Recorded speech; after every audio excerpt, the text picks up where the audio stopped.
ஆம்பூரில் காவலாளியாகி இருந்து ஓய்வு பெற்றவரின் வங்கிக் கணக்கில் பல கோடி ரூபாய் பணப்பரிவர்த்தனை செய்யப்பட்டது தொடர்பாக அமலாக்கத்துறை சோதனை நடத்தியுள்ளது. ஷபீர் அகமது என்பவர் தனியார் தொழிற்சாலையில் காவலாளியாக பணியாற்றி வயது முதிர்வால் ஓய்வு பெற்று தனது வீட்டிலேயே பெட்டிக்கடை வைத்து நடத்தி வருகிறார். இந்நிலையில் இவரது வங்கிக் கணக்கை தங்களது வங்கிக் கணக்குடன் இணைத்து பல கோடி ரூபாய் வரை பணப்பரிவர்த்தனையை மோசடி கும்பல் செய்துள்ளது. இது தொடர்பாக 7 பேர் கொண்ட அமலாக்கத்துறை குழு சுமார் 10 மணி நேரத்திற்கு மேலாக ஷபீர் அகமது வீட்டில் சோதனை செய்து அவரது குடும்பத்தினரிடம் விசாரணை மேற்கொண்டு சில ஆவணங்களை கைப்பற்றியுள்ளனர். புதுக்கோட்டை அருகே காவிரி வைகை குண்டாறு இணைப்பு திட்டத்திற்கான கால்வாய் வெட்டும் பணிக்கு நிலங்களை கையகப்படுத்த அளவீடு செய்த அதிகாரிகளோடு விவசாயிகள் வாக்குவாதத்தில் ஈடுபட்டனர். தனது விளைநிலம் முழுவதும் பறிபோக உள்ளதாக கூறி மூதாட்டி ஒருவர் ஒப்பாரி வைத்ததால் பரபரப்பு ஏற்பட்டது.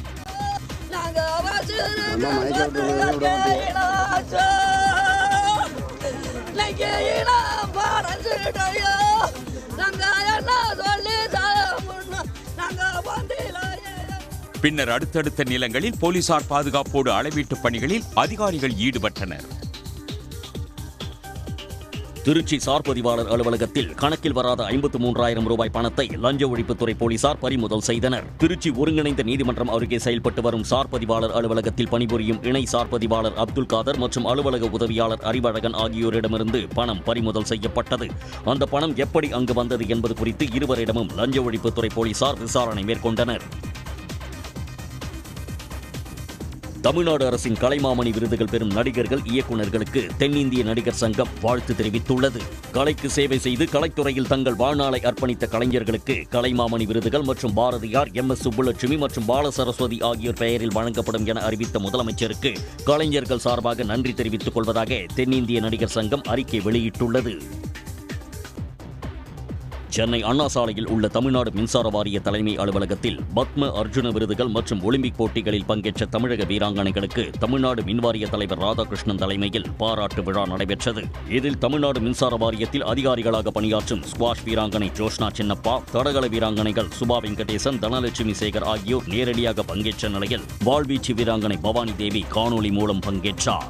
இவர்களுக்கு நினைவு பரிசாக திருவள்ளுவர் சிலை வழங்கப்பட்டது.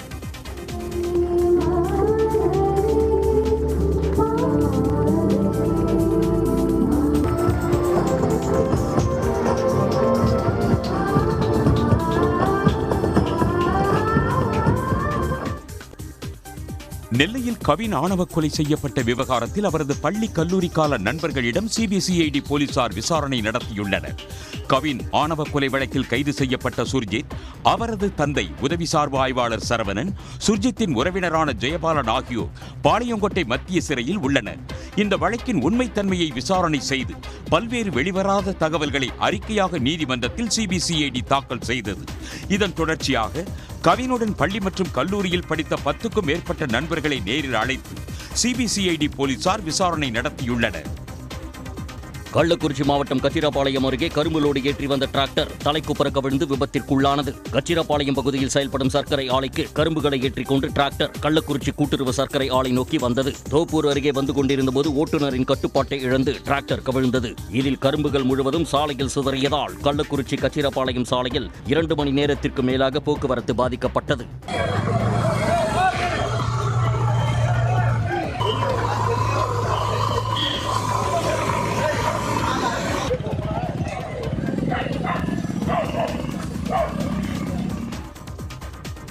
பவானி அருகே கோவை சேலம் தேசிய நெடுஞ்சாலையின் இணைப்புச் சாலையின் சந்திப்பில் திடீரென ஏற்பட்ட பள்ளத்தில் டிப்பர் லாரி சிக்கியது. கிருஷ்ணகிரியில் இயங்கி வரும் கெயில் எரிவாயு நிறுவனத்திற்காக பூமிக்கடியில் ராட்சத குழாய்கள் பதிக்கும் பணி நடைபெற்று வருகிறது.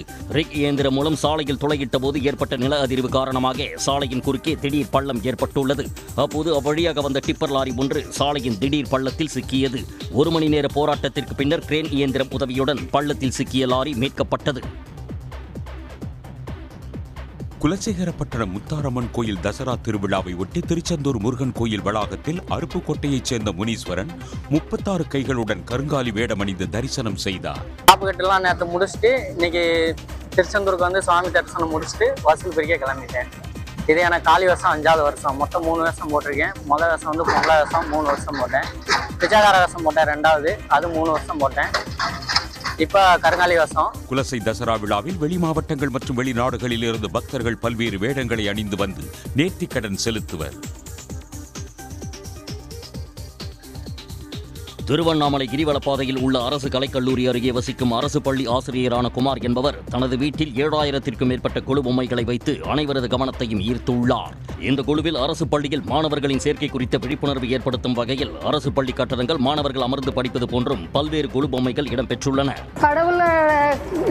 பொம்மைகளை தவிர்த்து சமூக ரீதியாக கருத்துக்கள் சொல்லணுன்றதுக்காக ஸ்கூல், ஸ்போர்ட்ஸ், கிட்ஸுக்கு ஏற்ற மாதிரி இந்த சொப்பு சாமா பொம்மைகள் நிறைய வச்சிருக்கோம். தினமும் குழந்தைகள் முதல் பெரியவர்கள் வரை 200க்கும் மேற்பட்டோர் இந்த நவராத்திரி குழுவை பார்வையிட்டு செல்கின்றனர்.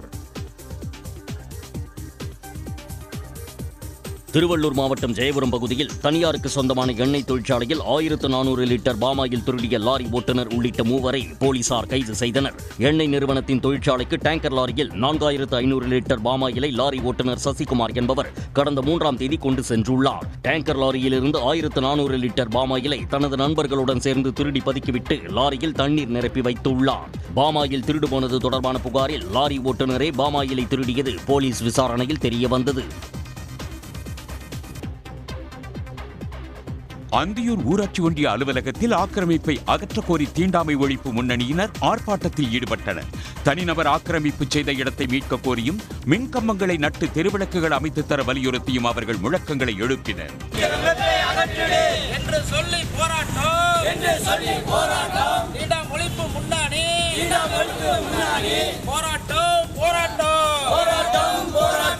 ஆர்ப்பாட்டத்தில் ஈடுபட்டவர்களுடன் அந்தியூர் வட்டார வளர்ச்சி அலுவலர் மற்றும் வட்டாட்சியர் பேச்சுவார்த்தை நடத்தினர். மன்னார்குடி மாவட்ட அரசு தலைமை மருத்துவமனையில் 8 லட்சம் ரூபாய் மதிப்பிலான ஏசி, கம்ப்யூட்டர் உள்ளிட்ட மின்சாதன பொருட்கள் திருடுபோன சம்பவம் அதிர்ச்சியை ஏற்படுத்தியுள்ளது.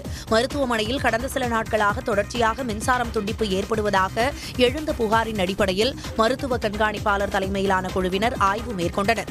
அப்போது 6 லட்சம் ரூபாய் மதிப்பிலான பேட்டரிகள் திருடு போனது தெரியவந்தது. மேலும் 2 ஏசி, 2 கம்ப்யூட்டர்கள் உள்ளிட்ட மின்சாதனை மேற்கொண்டுள்ளனர்.